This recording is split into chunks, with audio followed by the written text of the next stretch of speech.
Subay sa tabong sunog dito sa Antipolo City Jail, niadto na kalabang buwan, gipaubos karon sa fire drill ang mga binilanggo sa Talisay City Jail.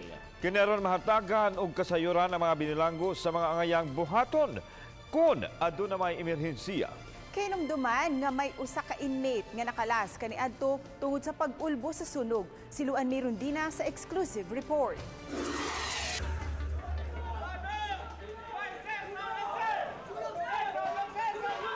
Naukay ang mga binilanggo sa Talisay City Jail human miulbo ang sunog sa Cottage A. Nagtinabangay ang mga Piniriso pagpaong sa kayo gamit ang mga binaling tubig hangtod nga naabot ang kabumberuhan ug hingpit nga napaong ang kayo.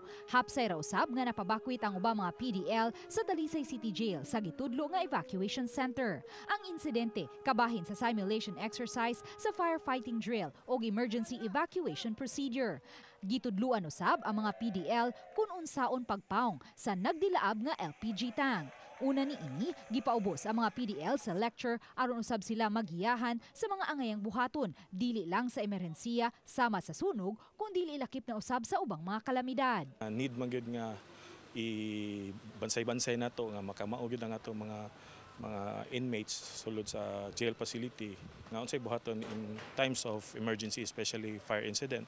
Regular gid ni siya every year, then karon nasayo siya tungod lagi sa katong panghitabo dito sa Manila. So mao na nga gisayo nato. Niadtong Disyembre 27, miulbo ang sunog sa Antipolo City Jail, dino sa ka-inmate ang nakalas, samtang laing usa ang nakaiskapo. Gitataw ni Jail Inspector Christian Noel Obispo, Assistant Warden sa Talisay City Jail, nga samtang kabahin sa ilang trabaho ang pagsiguro nga makamao ang mga inmates pagpanalipod sa ilang kaugalingon panahon sa emerhensya. Kinahanglang malikayan usab ang unsa mang planong pagpahimulos sa kahigayunan sa mga PDL nga makaiskapo. So, as part of our oplan diri sa jail, isa ni sa oplan nga itong ikandak para to inform and to educate our PDL sa know-how on naay mahitabo.